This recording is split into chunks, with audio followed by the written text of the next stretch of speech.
नमस्ते दोस्तों, हमारे YouTube चैनल पर आपका स्वागत है।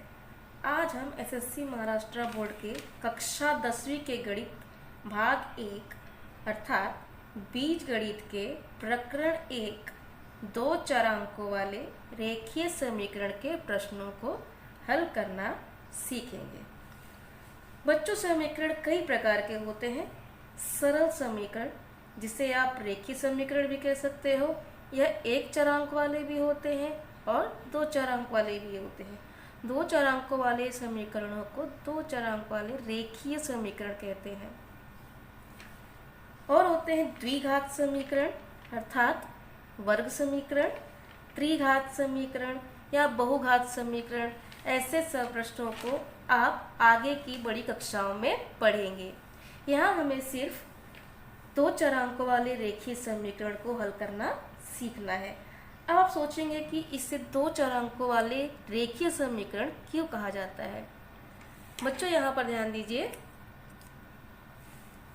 यहाँ मैंने लिखा है कि जिस समीकरण में केवल एक घात वाले दो चरांक हों उसे दो चरांकों वाले रेखीय समीकरण कहते हैं। उदाहरण के लिए देखिए, मैंने यहाँ पे एक समीकरण लिखा हुआ है 2x + y = 20।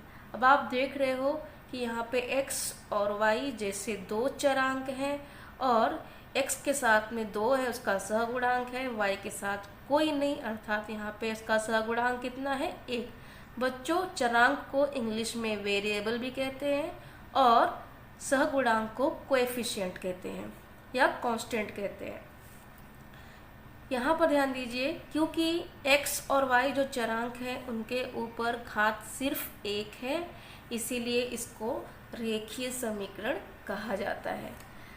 जब दो चरांकों वाले दो समीकरण का एक साथ विचार करने पर सामान्य हल प्राप्त हो तो उसे युगपत समीकरण कहते हैं। कहने का मतलब यह है कि जब हम दो समीकरणों को एक साथ हल करते हैं और x और y यानी चरांकों का जो मान आता है वो दोनों ही समीकरणों को संतुष्ट करता है। उनका मान जब समीकरण में रखोगे तो आपको आंसर सही मिलेगा। अब देखिए, यहाँ पे युगपत समीकरण को हल करने की कुछ विधियाँ दी गई हैं। उसमें बहुत ज़्यादा जो यूज़ में होता है वो निरसन विधि होता है, उससे विलोपन विधि भी कहते हैं। इंग्लिश में कहते हैं उससे एलिमिनेशन मेथड। दूसरा है आलेख विधि यानी ग्राफ मेथड। थर्ड वन है क्रेमर विधि। क्रेमर्स के रूल से हम लोग उसको हल करना सीखते हैं। चलिए सबसे पहले सीखते हैं हम लोग यहाँ पे निरसन विधि या विलोपन विधि। निरसन विधि, विलोपन विधि और एलिमिनेशन मेथड तीनों एक ही हैं। ये विलोपन विधि को हल करने के भी दो तरीके हैं बच्चों। पहला है यहाँ पे गुणांकों को समान करके हल करने की पद्धति। यहाँ पे मैंने ए और बी लिख लिया है, दो मेथड है। पहला है गुणांकों को समान करके हल करने की पद्धति और दूसरा है मान रखकर हल करने की पद्धति। यहाँ पर जो गुणांकों को समान करके हल करने की पद्धति है, इसमें भी दो शर्तें होती हैं। शर्त नंबर 1 क्या है? समीकरण हमेशा सामान्य स्वरूप में होना चाहिए। सामान्य स्वरूप यानी ax + by = c के फॉर्म में, जहाँ पे a, b और c तीनों कांस्टेंट है यानी अचर पद है और x और y जो होता है वो चर पद कहलाता है। अब दूसरा शर्त क्या है यहाँ पर? किसी एक चरांक का गुणांक दोनों समीकरणों में समान होना चाहिए। जैसे कि मैंने यहाँ पे ले लिया दो समीकरण, यहाँ पे क्या बोला गया है? किसी एक चरांक का गुणांक दोनों समीकरणों में समान होना चाहिए। किसी एक चरांक मतलब क्या? या तो x का सहगुणांक या तो y का सहगुणांक, दोनों ही समीकरणों में समान होना चाहिए। कोई एक समान संख्या दोनों में ही किसी एक चरांक की सहगुणांक होनी चाहिए, लेकिन फिर यहाँ पे चिन्ह विपरीत होना चाहिए। चिन्ह अगर विपरीत होगा तो हम लोग उसको दोनों समीकरणों को जोड़ते हैं और अगर चिन्ह दोनों समान हो तो उसको हम लोग घटाते हैं। ये आगे हम डिटेल में और अच्छे से पढ़ेंगे इस मेथड को। अभी हम सेकंड वाला देखते हैं कि बी मेथड क्या है। यहाँ पे मान रखकर हल करने की पद्धति। किसी एक चरांक का मान समीकरण में रखकर समीकरण हल करते हैं। जैसे कि मैंने यहाँ पे देखिए क्या लिखा है, एक समीकरण ले लिया है मैंने यहाँ पे 3x + y = 2। अब y = क्या हो जाएगा, 2 तो अपनी जगह पे यहीं पे है, 3 को हम लोगों ने यहाँ पे लिया है, 3x को यहाँ पे लिया है, तो यहाँ ये पॉजिटिव था, यहाँ पे आके क्या हो गया, नेगेटिव हो गया। अब यहाँ पे y का वैल्यू कितना हो गया बच्चों, अभी 2 - 3x, ये y का मान हो गया। अब y का यही मान हम लोग इसी समीकरण में, जो हमारा समीकरण है 3x + y = 2, इसमें रखेंगे। तो 3x के जगह पे 3x हम लोग ले आए हैं, यहाँ पर y के जगह पे क्या ले आए, जो हमने मेथड अभी यहाँ पे उसका मान निकाला 2 - 3x यहाँ पे रख लिया। अब = क्या हो गया, 2। अब हमारा ये समीकरण यहाँ पे हल करने के लिए तैयार हो गया। तो इसको बोलते हैं मान रखकर हल करने, ये भी हम लोग डिटेल में पढ़ेंगे आगे। अब चलते हैं हम लोग अपने प्रश्न संग्रह पे। प्रश्न संग्रह 1.1, वहाँ पे सबसे पहले आपको दिया गया है, देखिए यह आपको सवाल एक कृति के रूप में दी गई है। आप ये कृति देख सकते हैं यहाँ पर।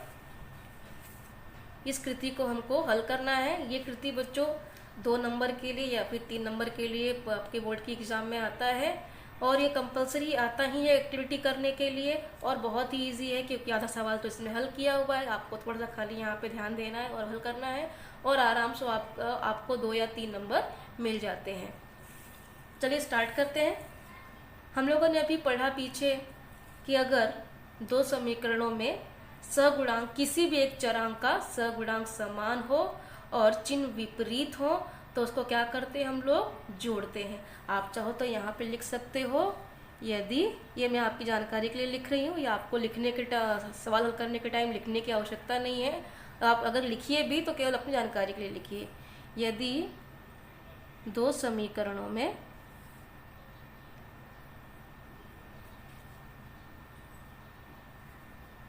किसी एक गुणांक का, किसी एक चरांक का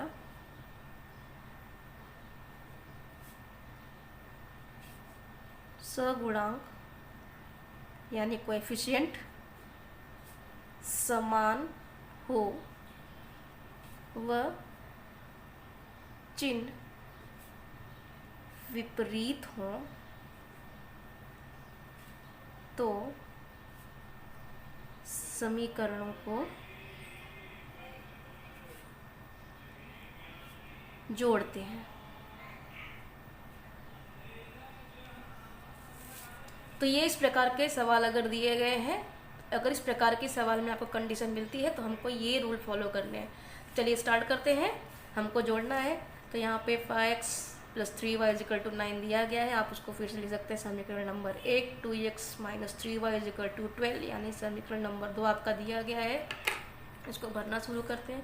क्योंकि हमको जोड़ना है तो मैं यहाँ पे प्लस का साइन लगा लेती हूँ।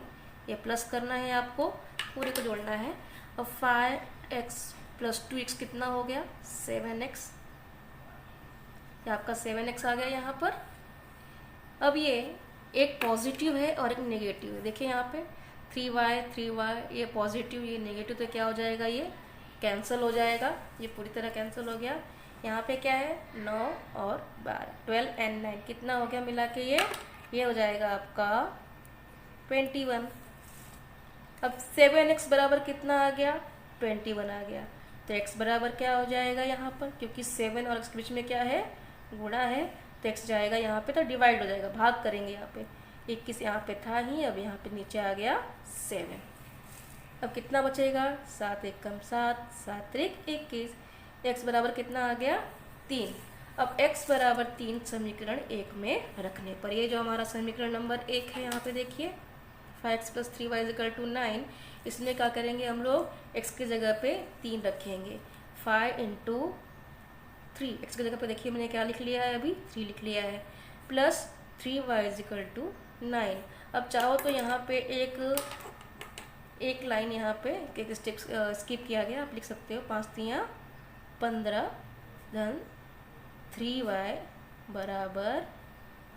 9, 15 + 3y = 9। अब हम लोग क्या करेंगे, यहाँ पे 3y यहीं पे रह गया, 9 माइनस, तो 15 कहाँ पे जाएगा, इस तरफ जाएगा, साइड चेंज करेगा तो ये पॉजिटिव क्या हो गया, अभी निगेटिव हो जाएगा। 9 यहीं पे है, ये पॉजिटिव क्या हो जाएगा, यहाँ पे नेगेटिव हो जाएगा, तो कितना हो गया यहाँ 15, नेगेटिव हो गया। अभी 3y इक्वल टू कितना बचा यहाँ पे, -6 बचेगा। अब क्योंकि 3 और y के बीच में क्या है, मल्टीप्लिकेशन है, गुणा है, यहाँ पे जाके क्या हो जाएगा, डिवाइड।